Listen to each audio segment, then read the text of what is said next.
Les francophones parlent aux francophones.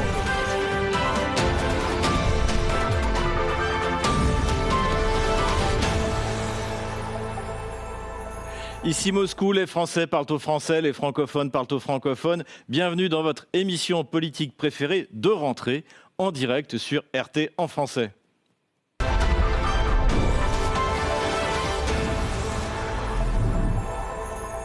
Donald Trump a surpris tout le monde en lançant dans la nuit du 2 au 3 janvier 2026 l'opération Absolute Resolve qui visait à enlever le président vénézuélien Nicolás Maduro ainsi que son épouse. Les justifications de cette opération ont varié entre trafic de drogue, problème des migrants et volonté de s'emparer du pétrole vénézuélien. Comme je l'ai dit plein de fois, le régime de Maduro a vidé ses prisons et envoyé ses monstres les plus terribles et les plus cruels aux États-Unis pour voler des vies américaines. Ils sortaient d'hôpitaux psychiatriques et d'asiles d'aliénés.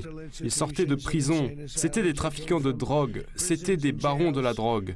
Ils ont envoyé tous les méchants aux États-Unis. Nous avons construit l'industrie pétrolière vénézuélienne avec le talent, le dévouement et l'habileté des Américains et le régime socialiste nous l'avait volé par la force sous les précédentes administrations. Cela a été l'un des plus grands vols de propriété américaine de l'histoire de notre pays.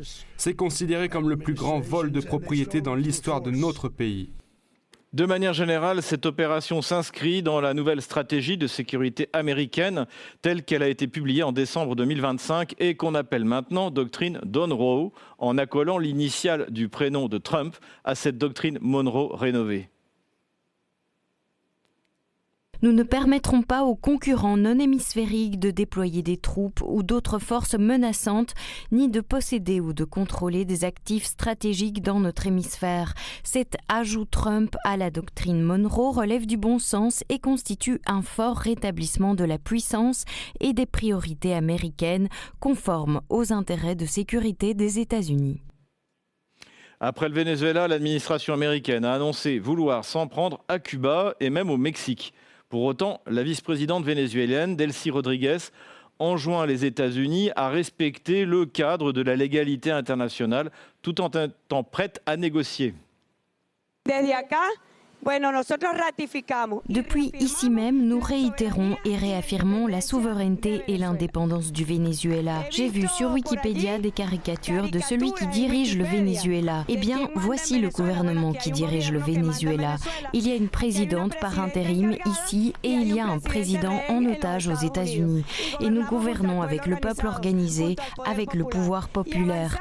Et nous développons des relations internationales de respect dans le cadre de la légalité internationale pour défendre et protéger les droits de notre cher Venezuela. Romain Migus, vous êtes en ce moment dans l'hémisphère occidental et je voudrais vous demander qu'est-ce qui s'est passé, comment est-ce que cet enlèvement a pu avoir lieu et quelle est la situation aujourd'hui sur place ? Bonjour, eh bien, merci pour l'invitation. Alors, qu'est-ce qui s'est passé très rapidement, Effectivement, les États-Unis ont mené une opération coup de poing assez spectaculaire.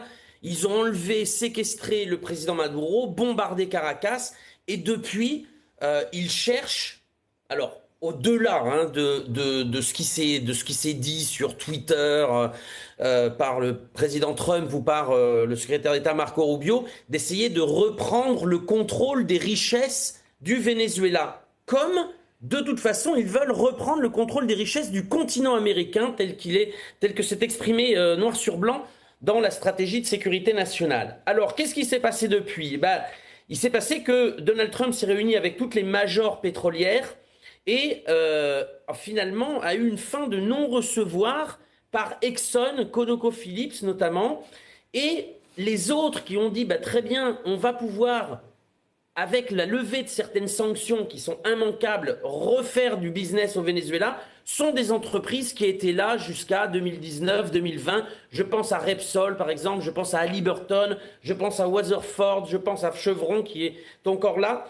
Donc en fait, on voit bien que Trump ne contrôle pas tant que ça le Venezuela, puisque Exxon ou Conoco ont dit la législation n'est pas assez favorable pour nous. C'est-à-dire qu'eux veulent un pays totalement conquis, sans législation, pour favoriser leur intérêt, comme on peut trouver dans d'autres pays colonisés d'Amérique latine, comme le Pérou ou l'Argentine actuelle. Voilà. Après, il y a eu là, dans les 2 jours, parce que l'information va très vite, Donc, en actualisant, dans les 2 derniers jours, hier particulièrement, donc hier 15 janvier 2026, il y a eu des informations très importantes. La première, c'est que celle qui était soi-disant la chef de l'opposition, Maria Corina Machado, dont Trump a dit qu'elle n'avait ni le soutien ni le respect au Venezuela et qu'il ne comptait pas sur elle, est allée en rampant comme une limace, en entrant par la porte de service pour se réunir avec le président des États-Unis, lui a offert symboliquement son prix Nobel. Tout ça pour que même pas Trump, sinon la porte-parole de la Maison-Blanche, Caroline Leavitt, dise « on ne compte pas sur elle, elle n'a pas le soutien ni le respect au Venezuela ». Et par cette déclaration, en fait, toute l'opération psychologique, comme quoi elle avait gagné des élections avec 70% en 2024, tombe aussi. Parce que si elle n'a pas le respect majoritaire des Vénézuéliens, elle ne l'a pas aujourd'hui, elle ne l'avait pas hier. Et puis, ce qui est important aussi, c'est que la veille, Trump a eu une longue discussion courtoise avec Delcy Rodriguez, la présidente par intérim du Venezuela, et a dit que c'était la personne en charge avec laquelle ils allaient négocier. Delcy Rodriguez, hier, a dit devant le Parlement que oui, effectivement, il y allait avoir des négociations pétrolières et énergétiques en règle générale avec les États-Unis, mais que le Venezuela reste maître de son destin et reste maître de choisir avec qui ils veulent commercer. La Chine, la Russie, Cuba, l'Iran, etc., en les nommant. Donc là, on assiste en fait à un bras de fer, n'est-ce pas ? Il y a eu un pistolet sur la tempe des autorités vénézuéliennes qui n'ont pas perdu le sens de la dignité et de la souveraineté nationale et qui ont aussi des marges de manœuvre pour pouvoir négocier à leur profit ou au profit du pays, plutôt, les futurs contrats pétroliers qu'il y aura entre ces 2 nations. Jérémy, vous y comprenez quelque chose à la stratégie de Donald Trump sur le Venezuela ? Kidnapping, négociation, prix Nobel, moi je suis un petit peu perdu quand même. Moi, je pense que ça s'inscrit effectivement dans le document sur la sécurité, qui était l'expression de cette nouvelle stratégie. Je crois que c'est très clairement une volonté d'hégémonie, mais qui n'est pas tout à fait nouvelle en ce qui concerne les États-Unis dans leur zone d'influence. Mais c'est vrai que ça pose beaucoup de questions, et je pense que Trump a réussi une opération de police, avec quand même des moyens militaires considérables, et c'est comme ça qu'il veut la présenter, puisque ça lui évite aussi de passer devant le Congrès. Mais sur la suite, sur cette affaire on a dit trop facilement que c'était une guerre pour le pétrole. C'est pas tout à fait ça quand même, parce qu'on voit bien que les compagnies, comme ça a été dit, les compagnies pétrolières, elles vont pas engager des dizaines, des centaines de milliards d'investissements avec un risque politique compte tenu des conditions nouvelles, et puis avec une réalité, c'est que le pétrole vénézuélien demande des investissements considérables, c'est un pétrole très très très lourd, et je pense que le seul intérêt économique des États-Unis dans la toute prochaine période, c'est de le raffiner dans les raffineries du Texas notamment. Pour le reste, j'ai passé un coup de fil à un ami qui travaille là-bas, parce que vous savez qu'on a des entreprises françaises qui travaillent, y compris dans le pétrole, on a Morel et Prom par exemple. Les majors américains sont vraiment pas pressés d'y aller, et on a bien la confirmation. Donc lui, il se trouve il a réussi un bon coup. Je pense qu'il y a peut-être un deal qui peut être passé. En gros, il y a une forme d'allégeance économique qui peut se faire, mais c'est un pays de 30 millions d'habitants et on n'est pas près d'un changement de régime, je pense. Fabrice Sorlin, kidnapping, prétendant que c'est pour une histoire de drogue et finalement l'accusation de trafic de drogue n'est pas retenue. C'est quand même un peu des méthodes de voyous là, non ? C'est une méthode d'Américains, cow-boy, Far West en fait. C'est-à-dire que Trump, l'impression qu'il me donne aujourd'hui, c'est que la doctrine Monroe, puisqu'il l'a nommé lui-même, donc il dit aller plus loin encore que la doctrine Monroe, qui consiste donc à faire de l'hémisphère occidental la chasse gardée des États-Unis. Mais pour autant, à aucun moment, en tout cas dans les faits, je vois une volonté de la part de Trump de sortir des autres continents. C'est-à-dire que là, dans la déclaration qu'il a faite sur la stratégie de sécurité des États-Unis, il dit on ne laissera aucun pays qui ne sont pas des pays qui appartiennent à l'hémisphère occidental venir dans notre précaré. Mais par contre, que lui continue à rester dans le précaré des autres, ça lui pose aucun problème. À Taïwan ou en Europe, où, je le rappelle, les États-Unis ont encore il y a des centaines de bases américaines, rien qu'en Europe, des milliers à travers le monde. À aucun moment on l'a entendu dire qu'il allait retirer ou fermer ses bases militaires. C'est vrai que c'est un peu la promesse qu'il y avait en arrière-fond du Make America Great Again. C'est ce qu'on espérait en tout cas. Mais pour le moment en tout cas, il n'a fait aucune déclaration dans ce sens-là. Et il y a un autre point, moi, qui me paraît extrêmement important à soulever, c'est que récemment, il a quand même voté une augmentation du budget de la défense qui va passer de 1 trilliard à 1,5. C'est-à-dire une augmentation de 50%. Donc on peut quand même avoir des doutes sur le fait que la doctrine Monroe soit juste une doctrine Monroe qui consiste à une sorte de précaré sur l'hémisphère occidental. Je pense qu'il y a toujours cette velléité impérialiste américaine qui est de toute façon dans les gènes des Américains. Alors la Chine et la Russie ont fermement condamné cette opération illégale du point de vue du droit international qui fait fi de l'ONU, ainsi que la saisie de tankers sous différents pavillons. En saisissant arbitrairement des navires d'autres pays dans les eaux internationales, les États-Unis violent gravement le droit international. La Chine s'oppose systématiquement aux sanctions unilatérales illégales qui ne sont pas fondées en droit international et qui ne sont pas autorisées par le Conseil de sécurité de l'ONU, ainsi qu'à toute action qui viole les buts et principes de la Charte des Nations Unies et porte atteinte à la souveraineté et à la sécurité d'autres pays. Notre position demeure immuable. C'est une position de principe basée sur le respect de la souveraineté et de l'intégrité territoriale de tous les États, dont les gouvernements représentent les intérêts de l'ensemble de la population. Le Venezuela était un tel État. C'est pourquoi nos évaluations de principe de cette opération illégale menée par les États-Unis restent valables. De son côté, l'Union européenne a repris le narratif trumpiste justifiant, sans le dire, le kidnapping du président vénézuélien. Nous continuons à affirmer que Maduro manque de légitimité et il est également important pour nous de maintenir notre présence sur le terrain. Nous sommes en contact avec les représentants de l'opposition.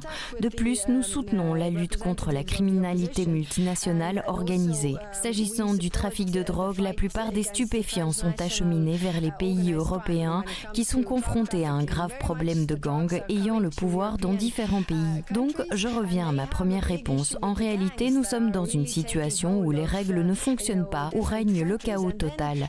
Les règles ne fonctionnent pas. C'est pour cette raison que nous sommes ceux qui luttent et défendent les règles. Et je dois dire que dans le monde entier, de nombreux pays nous regardent et nous demandent « Vous faites cela, vous défendez l'ordre international ?» C'est pourquoi nous vous soutenons également. Et je pense que c'est extrêmement important. Fernand Kartheiser, vous êtes député européen. Merci de nous rejoindre. Alors, je voudrais votre avis à la fois sur ce qui s'est passé, bien sûr, au Venezuela, et en même temps sur la réaction un peu ambiguë, ambivalente, je dirais, de Madame Kaja Kallas, donc qui est l'équivalent du ministre des Affaires étrangères, pour ceux qui ne la connaissent pas. Oui, d'abord, merci pour l'invitation. Il y a toutes les raisons du monde pour nous inquiéter des évolutions actuelles. D'abord, je voudrais vous dire que nous retournons, en tout cas cela m'en a tout l'air, nous retournons vers une politique des sphères d'influence. Or, après la Deuxième Guerre mondiale, nous avons créé l'ONU avec tout un autre set de règles de droit international, comme par exemple l'égalité souveraine des États, un Conseil de sécurité qui a le monopole de l'emploi de la force. Ce système a été créé sous l'impulsion des États-Unis. Maintenant, nous voyons que ce sont les États-Unis eux-mêmes qui remettent en question ce système qui a quand même, avec des hauts et des bas, mais qui a quand même fait ses preuves. Donc, nous devons nous demander maintenant sur quoi est-ce que nous poserons les relations internationales à l'avenir. Est-ce qu'il y a encore un droit international basé sur des lois ratifiées, sur des règles strictes? Ou bien est-ce que nous sommes dans le rules-based international order, il semble, qui a été inventé par les Américains, une expression pour se départir un petit peu du droit international public classique. Mais même ces règles formées par les Américains ne semblent plus être observées. Ou est-ce que nous sommes dans un système international qui est uniquement basé, comme le président Trump l'avait indiqué, sur sa propre moralité? Donc tout cela dépendra un petit peu des réactions aussi des autres États au monde. Je crois que leur réaction, leur attitude sera très importante pour soit appuyer cette position américaine, soit aussi peut-être montrer des limites à ce que le président Trump voudra faire. Est-ce que la Chine et la Russie accepteront? Déjà, les premières indications disent clairement que non, que la Chine et la Russie veulent continuer à opérer sur la base du droit international public classique. Mais l'Union européenne est dans une situation assez difficile parce qu'elle est devenue entièrement dépendante des États-Unis, politiquement, économiquement, et qu'elle n'a plus la force morale, me semble-t-il, pour pouvoir encore s'opposer avec force à de tels développements. Il est intéressant de voir que 2 chocs successifs ont eu lieu maintenant en Europe. D'abord l'opération au Venezuela et tout de suite après le Groenland. Et je crois que ces 2 chocs successifs nous forcent vraiment à situer, voilà, ces 2 chocs successifs nous forcent à réfléchir à notre réaction et à retrouver les principes que nous sommes en train d'abandonner. Alors nous allons parler effectivement du Groenland, mais là je voudrais qu'on reste encore sur l'hémisphère occidental, Romain Migus. Donc Trump a annoncé, et puis Marco Rubio, dont on connaît les origines cubaines, qu'il n'avait pas l'intention de s'arrêter au Venezuela et que finalement, il a parlé du Mexique, il a parlé de Cuba. Qu'est-ce qu'il y a au menu de Donald Trump selon vous et qu'est-ce qui est réalisable en fonction des moyens dont il dispose? Oui, je reprends quelque chose qui est effectivement intéressant d'un de vos intervenants là en studio. Sur le pétrole, effectivement, il n'y a pas que le pétrole dans l'intervention au Venezuela, sur la guerre contre le pétrole, comme on disait. Il y a aussi, alors déjà, l'occupation de la mer des Caraïbes, qui est quand même un nœud stratégique aussi du commerce international. Et puis, il y a une dimension symbolique, c'est-à-dire qu'en frappant le Venezuela, eh ben, on essaie de mettre au pas le Venezuela, qui est le pays rebelle en Amérique latine contre l'impérialisme états-unien. On essaie de mettre au pas les colonies.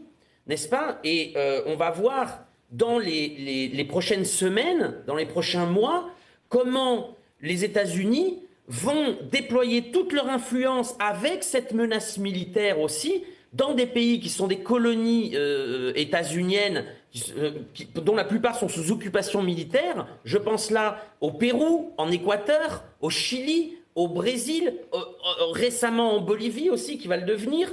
Et donc, la doctrine d'Unroe, là, effectivement, qui est en fait l'utilisation des richesses et des ressources de toute l'Amérique latine sans aucune contrepartie pour assurer la stabilité et la sécurité intérieure des États-Unis. Donc, ça a une dimension, évidemment, continentale. Alors, pour ce qui est de Cuba, eh bien, évidemment, ils vont essayer d'asphyxier Cuba. Alors Cuba, il y a une mobilisation générale militaire. Hein. Cuba se prépare aussi à n'importe quel scénario. Et le Mexique. C'est d'ailleurs le Mexique aussi, qui est un pays digne et souverain. Le Mexique a dit, la présidente du Mexique a dit, je vends le pétrole mexicain à qui je veux, et notamment à Cuba. Donc, effectivement, s'il est facile de soumettre des pays dont les élites économiques et politiques sont dans la lignée de Washington, ça va être un petit peu plus difficile pour des pays souverains. Et même dans les pays comme ceux que je vous ai mentionnés, qui sont des colonies états-uniennes, mais qui dépendent toutes de la Chine économiquement. Et là, ça va être intéressant parce qu'il va y avoir une recomposition politique avec un secteur non négligeable du patronat qui va se dire... Mais pourquoi je devrais baisser mon taux de profit pour que subsistent des industries à Flint ou à Bozeman? Et certainement, ça va être intéressant parce que là, on a les germes qui ont donné la guerre d'indépendance du continent. Lorsque l'oligarchie créole de Caracas est entrée en contradiction avec les intérêts de la couronne espagnole, ça a donné la guerre d'indépendance et l'Amérique latine telle qu'on la connaît aujourd'hui. Merci Laurent Migus. Gilles Rémy, moi j'ai bien aimé la réaction du Premier ministre Fico, slovaque, et puis de Dmitri Medvedev, qui a dit finalement, c'est America as usual, c'est une politique impérialiste, mais la différence c'est qu'au moins Donald Trump ne nous explique pas que c'est pour les droits de l'homme et le bien de l'humanité, c'est pour piquer le pétrole, c'est pour s'emparer des ressources, et puis finalement, comme le dit Romain Migus, recoloniser l'hémisphère occidental, comme ils disent. Qu'est-ce que vous en pensez? Il y a à la fois une continuité, hein, l'impérialisme américain a toujours été une réalité, et particulièrement en Amérique latine. Aujourd'hui, on a quand même une évolution qui est la compréhension de Trump par rapport aux néocons. C'est que les États-Unis ne peuvent plus régenter l'ensemble du monde. Donc c'est bien les zones d'influence. Et c'est ça qui est quand même le fait nouveau. Outre le fait qu'on est sorti complètement de plusieurs siècles d'habitudes, enfin de traditions diplomatiques, puisqu'on a le président de la première puissance mondiale qui parle d'une manière complètement désinhibée, ce qui n'était pas tout à fait le cas non plus de ses prédécesseurs.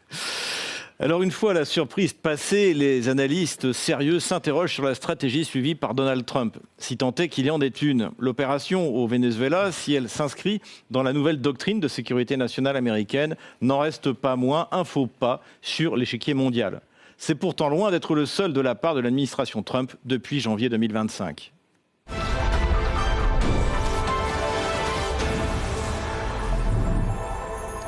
Depuis bientôt 3 semaines, des manifestations d'une rare violence secouent toutes les grandes villes d'Iran. Les manifestants ont reçu un soutien ouvert de la part de la Maison-Blanche et du Premier ministre israélien. Donald Trump menace même de mener de nouvelles frappes sur le territoire iranien et semble vouloir ainsi renouveler l'expérience de la guerre des 12 jours de juin 2025. Vous l'avez vu ces derniers jours, ils ont dit que les gens leur ont tiré dessus avec une arme à feu et ils ont riposté. Il y a ça aussi. Mais on m'a dit qu'il n'y aurait pas d'exécution. J'espère que c'est vrai. Cela signifie-t-il que les actions militaires contre l'Iran ne sont plus sur la table? Nous allons observer le processus, mais nous avons reçu une très bonne déclaration de personnes qui sont au courant de ce qui se passe. Est-ce toujours considéré comme une action militaire? Est-ce toujours une menace? Pas d'exécution. Tout le monde a parlé de plusieurs exécutions ayant lieu aujourd'hui. On nous a dit qu'il n'y aurait pas d'exécution. J'espère que c'est vrai, c'est important. Israël suit de près ce qui se passe en Iran. Des manifestations pour la liberté se sont étendues à tout le pays. Le peuple israélien et le monde entier sont en admiration devant l'héroïsme immense des citoyens iraniens. Israël soutient leur lutte pour la liberté et condamne fermement les massacres de civils innocents. Ces derniers jours, les autorités iraniennes semblent avoir repris peu à peu le contrôle de la situation. Il n'y a encore aucun bilan des victimes, mais les violences sont toujours là. Le guide suprême du gouvernement a dénoncé l'ingérence américaine et israélienne. La nuit dernière à Téhéran et dans quelques autres endroits, des saboteurs sont venus et ont endommagé leurs propres bâtiments et détruit leurs propres rues, afin de rendre heureux le président d'un autre pays, parce qu'il a dit qu'il viendrait à leur aide. Il devrait plutôt faire attention à l'état de son propre pays. Ses mains sont couvertes du sang de plus d'1 millier d'Iraniens tués pendant la guerre de 12 jours. Ses mains sont couvertes du sang d'Iraniens. Et puis il dit « Je soutiens le peuple iranien ». Et les gens qui ne réfléchissent pas et n'ont pas de bon sens l'écoutent et le croient. Nous sommes engagés dans une guerre à pleine échelle. À l'heure actuelle, l'ennemi fonde la plupart de ses espoirs sur la pression économique pour nous abattre. On ne conquiert pas une nation avec des bombes, des avions de chasse ou des missiles. Pour nous vaincre, il leur faudrait venir nous affronter sur le terrain. Et s'ils devaient affronter notre nation sur le terrain, si nous restons déterminés, unis et engagés à œuvrer ensemble pour la fierté de notre pays, il leur serait impossible de mettre l'Iran à genoux. Fabrice Sorlin, vous connaissez bien l'Iran, vous y êtes allé à plusieurs reprises. Quelle est votre analyse de cette séquence et est-ce que Donald Trump va bombarder? Question que tout le monde se pose. Alors l'analyse rapide, donc tout le monde sait que le 28 décembre des manifestations ont commencé. C'était des manifestations légitimes, je dirais, de la part de commerçants qui, il faut le dire, vivent dans une situation compliquée. Pas que les commerçants d'ailleurs, le peuple iranien vit dans une situation économique très compliquée avec une inflation à plus de 50%. Mais il faut aussi quand même rappeler que s'il y a des grosses difficultés économiques en Iran aujourd'hui, c'est parce que le pays est sous sanction depuis 1979. Donc ça fait 46 ans que le pays est sous sanction. Et l'Iran était le pays le plus sanctionné du monde avant que la Russie ne le devienne en 2022. Donc c'est un pays qui souffre économiquement depuis très longtemps. Et parce qu'il y a eu ces manifestations, les services du Mossad et de la CIA, et aujourd'hui on le sait, ont aidé, parce qu'il existe une 5e colonne très présente en Iran. En juin. Et depuis longtemps, en juin. ce qui a permis la destruction notamment des radars et des missiles antimissiles, ça a été les drones lancés depuis le territoire même d'Iran. Un certain nombre de cellules terroristes ont été détruites à l'époque, pas toutes, et elles ont été réactivées au moment de ces manifestations. Elles ont pris en main les manifestations. Et elles l'ont pris en main d'une façon ultra-violente, puisqu'elles étaient équipées d'armes lourdes. On parle de fusils d'assaut, etc. Et ces gens-là ont tiré à la fois sur la police et à la fois sur les manifestants pour faire ce qu'on connaît, ce que ces services-là savent faire le mieux, puisqu'ils l'ont fait sur la place Maïdan en 2014, en tirant à la fois sur les manifestants et sur les policiers. Ils l'avaient fait en Syrie aussi, au début de la guerre, pour essayer de créer le chaos et de pouvoir légitimer une action extérieure.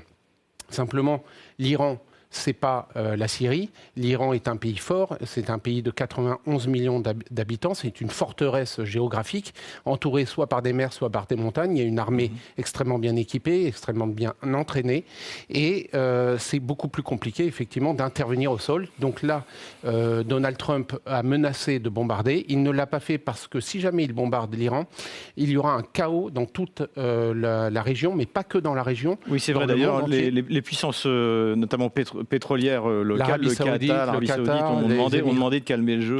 Tout le monde, et même les Turcs d'ailleurs, qui ne sont pas forcément des alliés historiques des Iraniens, ont demandé à ce que rien ne se passe. Donc est-ce que Trump va bombarder ? Je pense qu'aujourd'hui, il n'est pas prêt. S'il ne l'a pas fait hier, alors qu'il aurait mieux fallu le faire au moment des manifestations qu'aujourd'hui, c'est que clairement, il n'est pas prêt.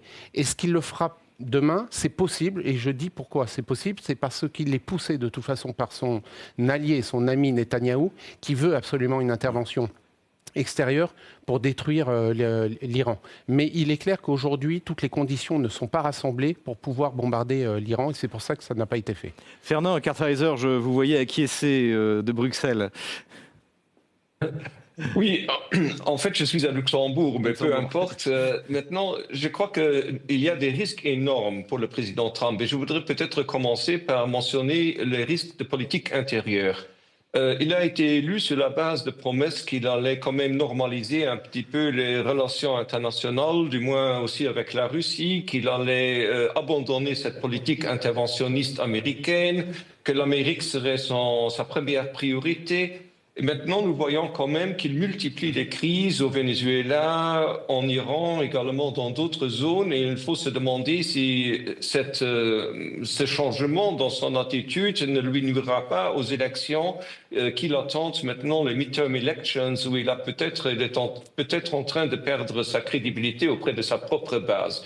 Donc il y a ce volet de politique interne, il y a aussi une résistance au Congrès qui commence à se former, une inquiétude auprès des républicains également.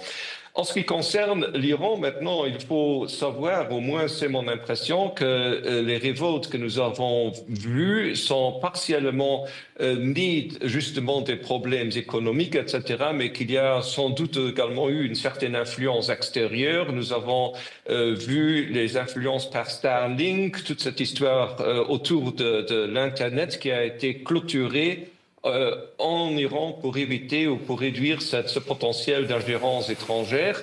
Et donc peut-être parce que ces révoltes ne se sont pas développées comme prévu que le président Trump actuellement ne peut pas intervenir. Mais il y a un porte-avions qui est en route, le Abraham Lincoln, et qui représente bien sûr une option d'intervention qui restera là. Mais à mon avis, le risque est très grand parce que les Iraniens pourraient fermer le détroit de Hormuz et causer ainsi une flambée des prix pétroliers. Et cette flambée des prix pétroliers aurait de nouveau des influences sur la politique intérieure américaine à l'approche des élections.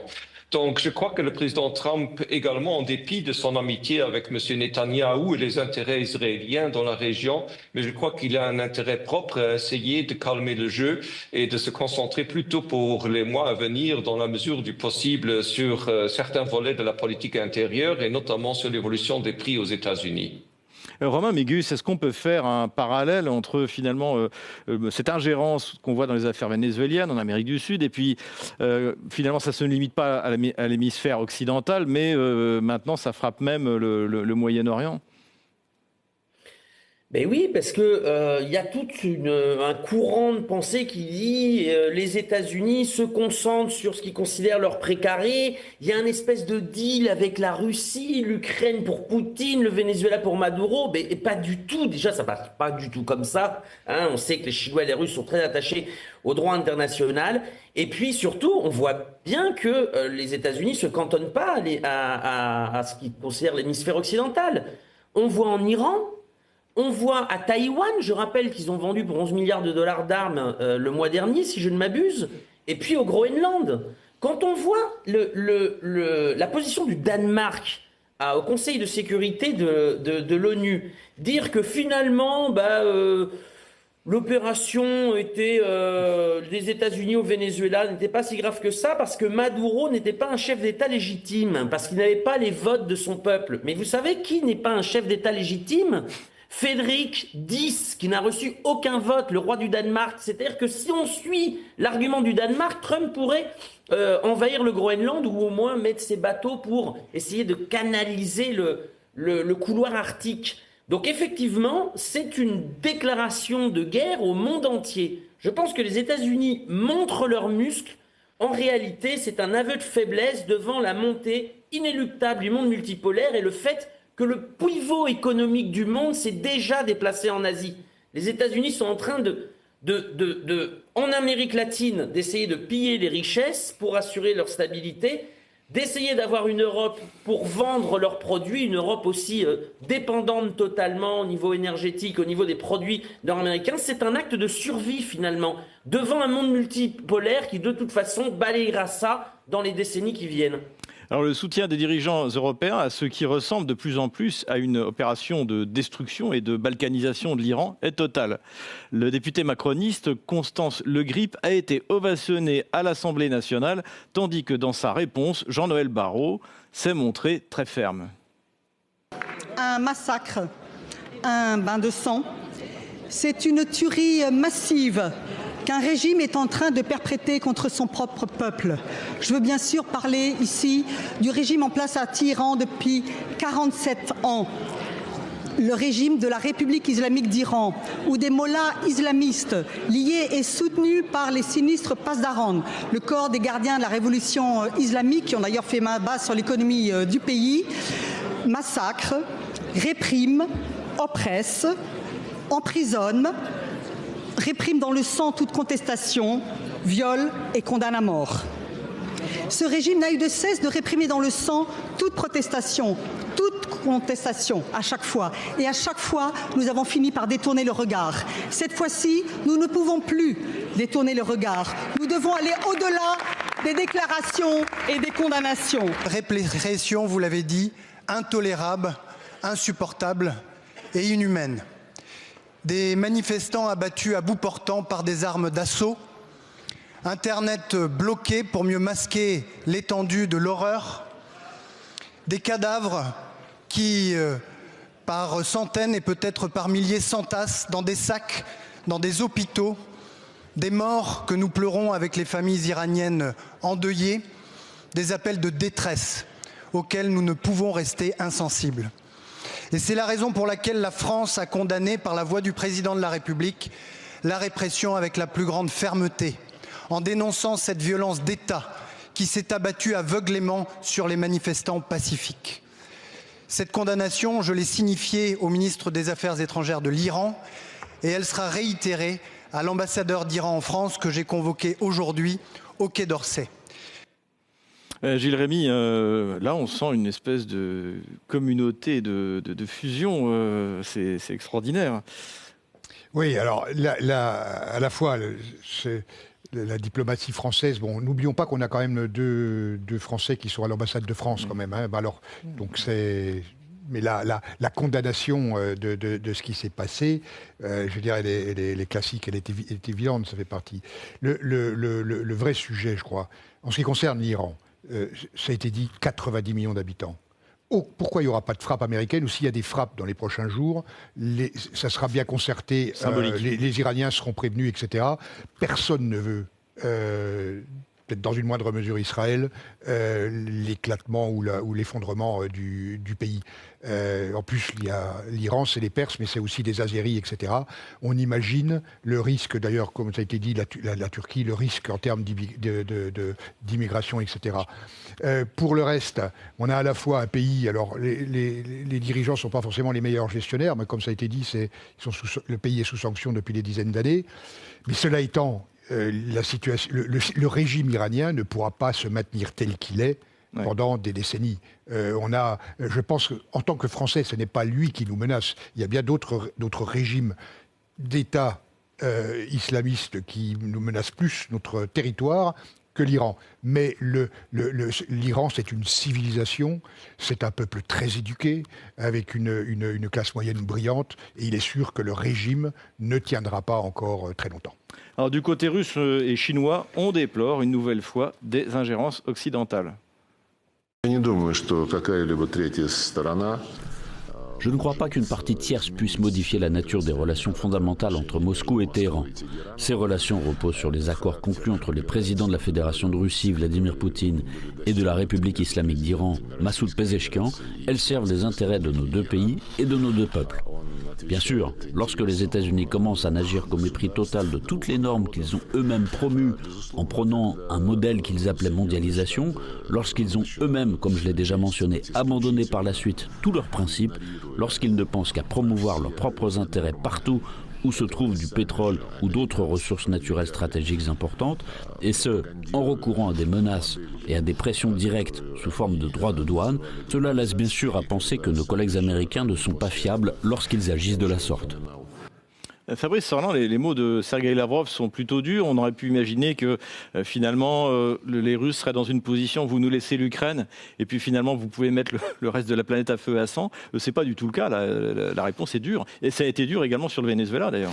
La réponse, elle est logique en fait. Elle s'inscrit dans une logique de doctrine russe qui est la même d'ailleurs que celle de la Chine, qui consiste à dire on doit respecter le droit international, point barre. C'est-à-dire que ce qui s'est passé au Venezuela, c'est pas le droit international.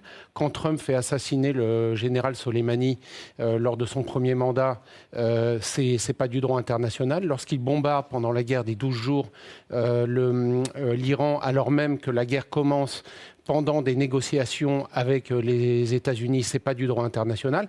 Et en fait, Sergueï Lavrov rappelle tout simplement que les relations internationales doivent être basées sur un droit et que s'il n'y a pas de droit, alors c'est la domination du fort sur le faible et c'est l'anarchie.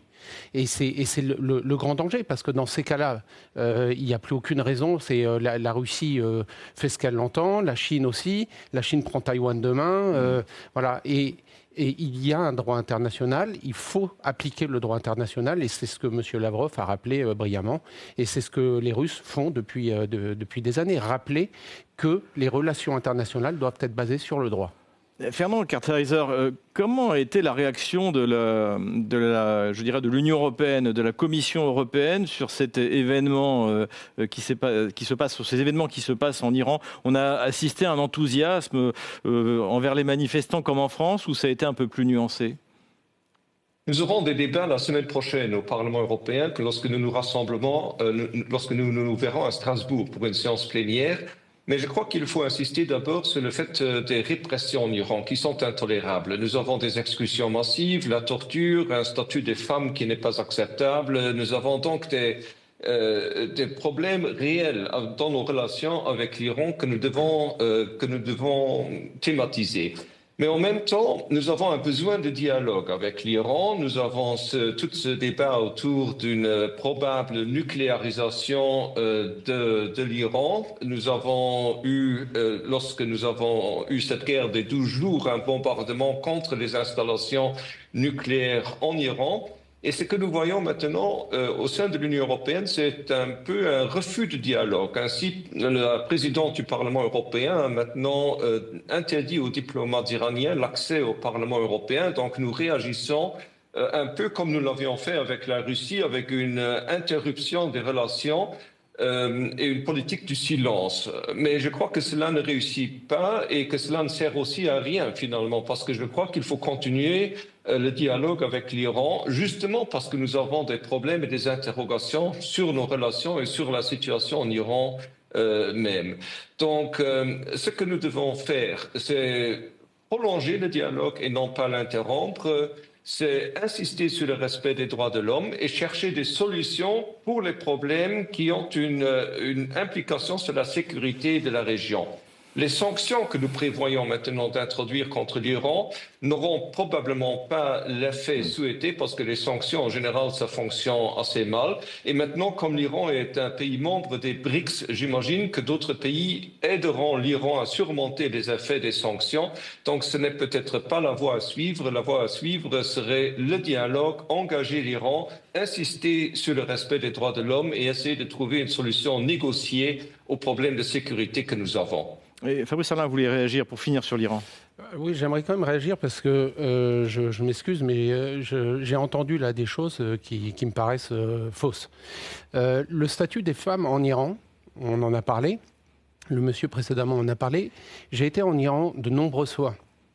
Les femmes iraniennes conduisent, les femmes iraniennes étudient, les femmes iraniennes vivent une vie normale. Si elles ont envie de faire de la chirurgie esthétique, se refaire le nez ou autre, elles peuvent le refaire. Elles ont des droits et elles doivent juste s'habiller avec un voile. Voilà, avec un voile, mais pas la burqa, juste un voile. Et ça, je dirais que c'est pas à nous, Européens, de dire ce qui est bien ou pas bien à l'intérieur d'un pays. L'Iran, le régime qui est aujourd'hui en Iran, s'il ne plaît pas aux Iraniens, c'est aux Iraniens de le dire.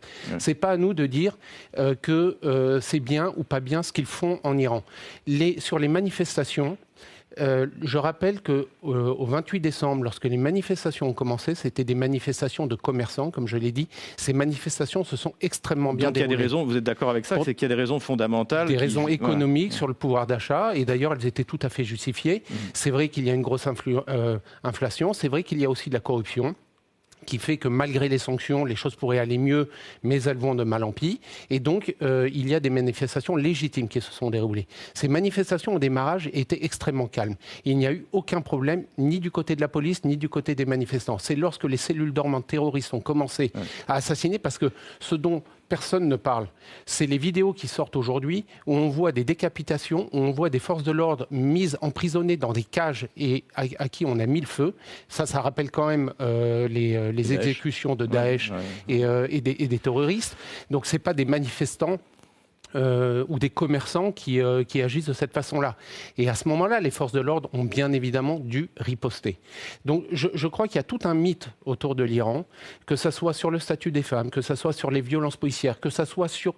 il y a aussi un autre mythe, si vous voulez bien qu'on en parle pendant 2 minutes, sur les chrétiens qu'on assassinerait, etc. J'ai été en Iran avec des prêtres catholiques pour faire des discussions avec des ayatollahs sur la Sainte Trinité. Est-ce que vous vous rendez compte de ça? On a été à Téhéran, on a été à Rome. On a dit des prières devant des ayatollahs. Les prêtres se promenaient dans la rue. Les gens les arrêtaient en voulant prendre des photos avec eux, en discutant avec eux. Tout s'est toujours extrêmement bien passé. Merci pour ce témoignage tout à fait intéressant. Ce n'est pas ce qu'on a l'habitude d'entendre sur les chaînes occidentales, effectivement.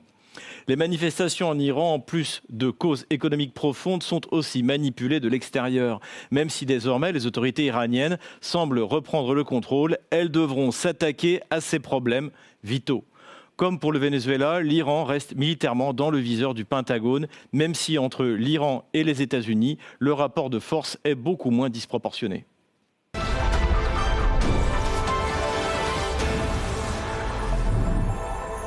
Les ingérences et les actes de piraterie de l'administration américaine n'ont pas beaucoup dérangé les bonnes consciences européennes, mais les choses sont en train de changer, car l'appétit du président américain ne se limite plus à l'Amérique du Sud et au Moyen-Orient. Donald Trump veut s'emparer du Groenland. Combien d'argent pensez-vous donner aux habitants du Groenland pour les persuader à...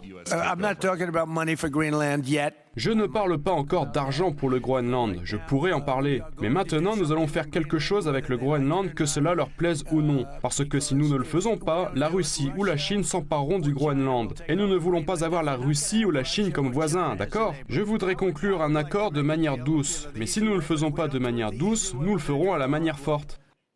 En dépit des protestations groenlandaises et danoises, la résolution du président américain est déjà arrêtée. Je ne vais pas vous dire ce que je suis prêt à faire. Je vais renoncer à certaines options, mais c'est très important. Le Groenland est très important pour la sécurité nationale, notamment celle du Danemark. Le problème est que le Danemark ne pourra rien faire si la Russie ou la Chine décident d'occuper le Groenland. Mais nous pouvons faire tout ce que nous voulons, comme vous l'avez vu la semaine dernière avec le Venezuela. Nous pouvons faire tout ce qui est en notre pouvoir pour empêcher cela. Nous ne pouvons pas compter sur le Danemark pour se défendre. Ils ont dit qu'ils allaient ajouter un chien supplémentaire, et ils étaient sérieux. Ils ont ajouté un attelage de chiens supplémentaire le mois dernier. Ils ont ajouté un deuxième attelage de chiens. Ça ne suffira pas.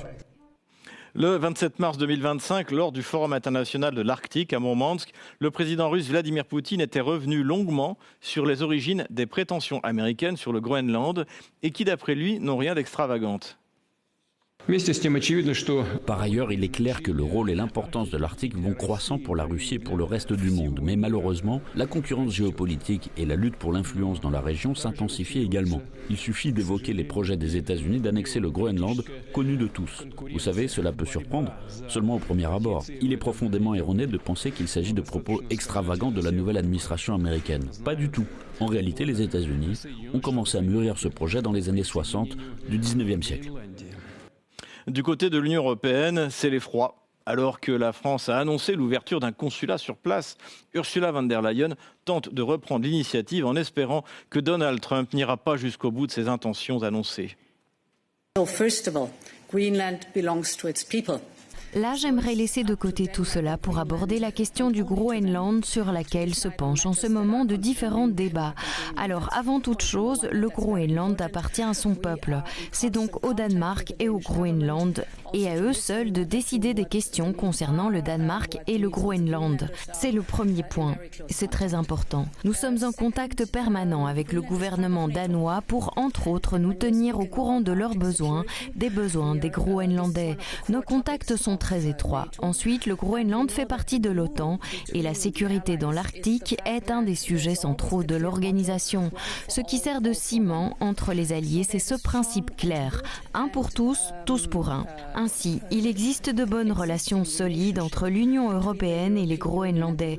Et pour moi, il est important que les Groenlandais sachent, par les actes, pas seulement par les mots, que nous respectons leurs aspirations et intérêts, de même qu'ils peuvent compter sur nous. Gilles Rémy, il a l'air très déterminé, Donald Trump. Il va s'en emparer du Groenland, vous pensez ? Moi, je pense que oui, il est très déterminé et ça se terminera par un contrôle, sinon de droit, de moins de fait du Groenland. Il met la barre très haut, sans exclure une intervention militaire. C'est assez d'ailleurs pitoyable. Enfin, et ça fait même, c'est même douloureux de voir parfois le ridicule dans lequel nos dirigeants européens sont en train de. On a envoyé des renforts. Hein. On a envoyé des renforts. Et donc, en plus, avec un pays, le Danemark, je veux dire, il n'y a pas de grands et de petits pays, mais quand même, puisqu'il vient d'acheter des F-25, qui a toujours été un des plus alignés sur les États-Unis, ça a plus de sens. Je crois que l'Union européenne est en train de vivre son pire cauchemar là aujourd'hui. Donc ça se terminera de cette manière-là.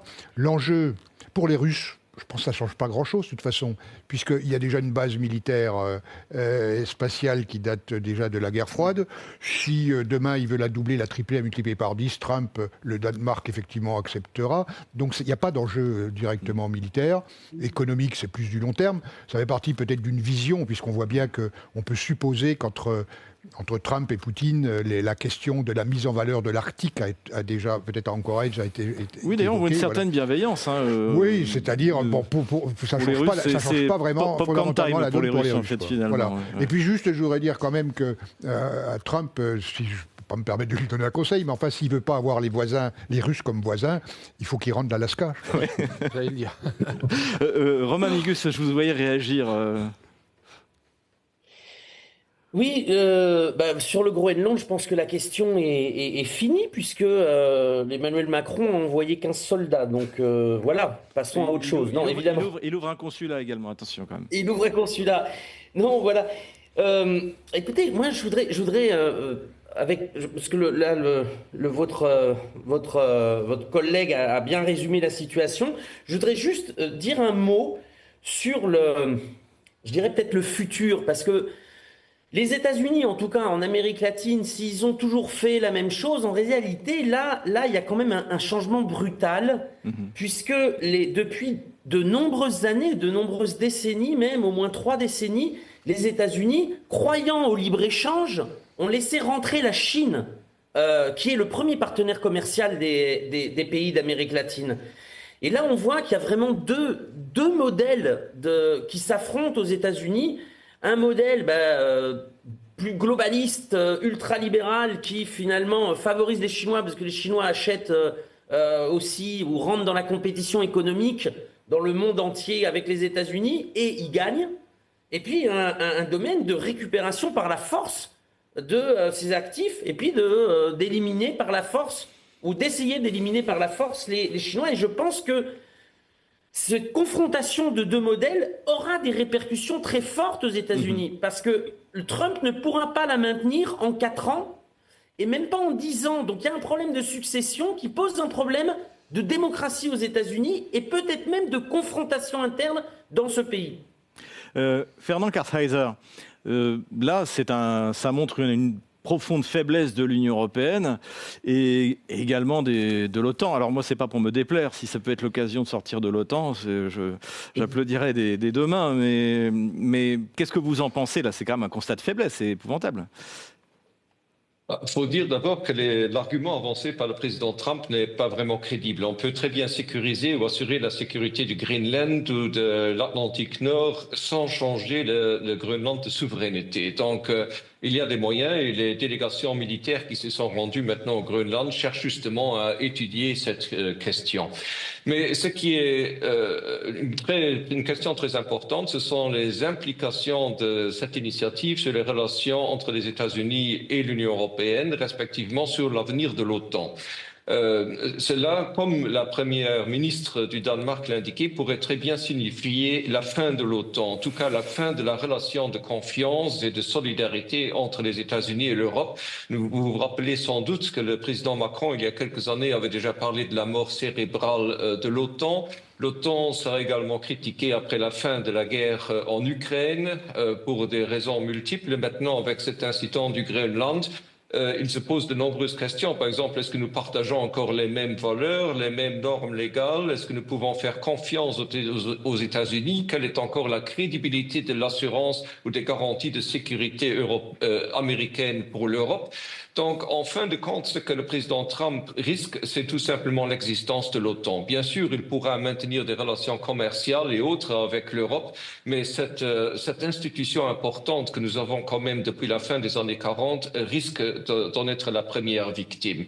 Donc, ce qu'il faut retenir de la situation actuelle, c'est, à mon avis, que le président Trump a montré par sa démarche qu'il n'attache plus d'importance à l'OTAN en tant que tel, même s'il dit qu'il est encore là pour l'Europe, mais ce sont des termes très peu crédibles. Cela nous pose un problème en tant qu'Européens. Vous avez parlé tout à l'heure du Venezuela, vous avez parlé de l'Iran, maintenant du Groenland. Pour l'Europe, la situation se présente avec un constat de faiblesse. Et ce constat de faiblesse politique d'une dépendance trop importante des États-Unis devrait trouver une réponse, à mon avis, dans une ouverture vers le multipolarisme qui se présente maintenant dans le monde contemporain. L'Europe s'est coupée de la Russie et elle a de très mauvaises relations avec la Chine, et sa dépendance totale des États-Unis rend une réaction européenne extrêmement difficile. Une possibilité de réagir serait de renouer avec d'autres grandes puissances afin de pouvoir mener une diplomatie basée sur des équilibres. Mais pour réaliser cela, l'Europe doit passer par un changement de mentalité quand même très important. Fabrice Hörlin, je vous voyais acquiescer. C'est vrai que, d'ailleurs, le chancelier allemand, Friedrich Merz, vient de déclarer que finalement, la Russie était un pays européen, figurez-vous, et qu'il faudrait s'en refaire un voisin avec lequel on pourrait coopérer. Et c'est vrai qu'autant militairement l'Europe ne représente pas grand-chose. On voit la Russie en dépensant 5,3% de son PIB tient tête à une coalition de 30 pays. Mais si la Russie rentrait finalement dans le concert des nations européennes, parlons comme au 19e siècle, c'est peut-être là la solution. Puis finalement, la fin de l'OTAN, on arrivera à s'en remettre, non ? Vous ne croyez pas ? Oui, c'est très intéressant parce que Friedrich Merz effectivement a commencé à dire qu'il fallait reprendre contact avec Vladimir Poutine, mais Macron l'avait fait il y a quelques semaines aussi. En fait, ce qui se passe, je crois que pour le coup, Mélanie, en fait, les grands pays européens se rendent compte, je crois, qu'après avoir essoré l'Union européenne, les États-Unis, après avoir détruit l'industrie européenne, avoir volé ou fait des OPA sur les plus grandes sociétés allemandes, françaises, italiennes, etc., l'Union européenne se retrouve sans argent, se retrouve avec une économie, en tout cas en berne, avec d'énormes problèmes à tous les niveaux. Et je pense qu'aujourd'hui, ils sont en train de prendre conscience que s'ils veulent continuer à exister, eh bien, il va falloir, comme l'a dit l'interlocuteur juste précédemment, tisser des liens, parce qu'on ne peut pas être isolé. Comme l'a très bien rappelé votre interlocuteur précédemment, on s'est mis donc très mal avec la Russie, mais on a aussi de très mauvais rapports avec la Chine. Et aujourd'hui, les États-Unis sont en train de nous tourner le dos. Donc on se retrouve seul. Voilà, et ça c'est le problème, et je pense que les responsables, en tout cas j'espère que les responsables de l'Union européenne sont en train de se rendre compte qu'ils vont dans le mur et qu'il faut changer la stratégie et les relations diplomatiques. En plus là on a eu une séquence assez intéressante, c'est-à-dire que va-t-on faire avec les 90 milliards qu'on va peut-être donner à l'Ukraine. Emmanuel Macron voulait qu'on achète européen, finalement il était le seul à le vouloir, et on va devoir acheter américain. Donc en fait on va acheter des armes à un pays qui veut s'emparer d'une partie d'un pays européen. Gilles Rémy. Alors moi, je suis pas, j'ai pas d'espoir en ce qui concerne l'Union européenne, parce que je pense de toute façon que le système tel qu'il est construit, à la fois n'est pas efficace, et en même temps, il joue contre nos intérêts nationaux. Et là, je parle en tant que Français. Mais les menaces sont, je veux dire, on a des ennemis partout. J'aime pas prendre le terme "on" pour l'Europe. Mais on n'est pas capable d'avoir des frontières, de maintenir la sécurité sur son propre territoire. Et en même temps, on affaiblit. C'est un château de sable, enfin un château construit sur du sable. On affaiblit ce qui est quand même la force de l'Europe, c'est ses nations, son histoire, sa culture. On apprend qu'au Parlement européen, donc nous avons un député, il va être discuté le transfert au niveau de l'Europe de l'autorisation d'exportation des armements. Ça veut dire qu'il n'y a un seul pays en Europe qui est, lui, véritablement souverain, indépendant en termes d'armement, et la France. Et donc la France perdrait effectivement l'essentiel de sa souveraineté en termes diplomatiques et internationaux. Donc on voit bien qu'il y a une fuite en avant, effectivement, profiter des crises pour aller vers un processus de fédéralisation qui mènera à la catastrophe. Fabrice Sorlin, 30 secondes pour conclure. En fait, pour conclure sur le Groenland, moi je dirais que de toute façon, l'Union européenne ne pourra rien faire. Si les États-Unis veulent prendre le Groenland, ils le prendront. Pour moi, j'en ai parlé un tout petit peu au début de l'émission, si l'Union européenne voulait vraiment garder le Groenland, il commencerait par dire que si jamais les États-Unis prennent le Groenland, alors l'Union européenne fermerait les centaines de bases militaires américaines qui se trouvent sur le sol. Et ça serait, je pense, une très bonne façon de voir à la fois la motivation de l'Union européenne pour garder le Groenland et à la fois la véritable motivation de Trump s'il veut vraiment quitter ou pas l'hémisphère européen et le reste du monde et se cantonner à l'hémisphère occidental. Excellente conclusion. L'arrivée de Donald Trump à la tête des États-Unis, nous l'avions dit dans notre dernière émission de 2025, marque un point de bascule dans l'ordre international. On peut, en ce début de l'année 2026, définir les grands axes de ces changements. Tentative des États-Unis de maintenir leur prééminence, déclassement de l'Europe et réorganisation du monde autour des grandes puissances russes, chinoises et indiennes. C'est tout pour aujourd'hui. Merci d'avoir suivi cette émission. Je vous donne rendez-vous la semaine prochaine pour un nouveau numéro d'Ici Moscou. Les francophones parlent aux francophones, les Français parlent aux Français.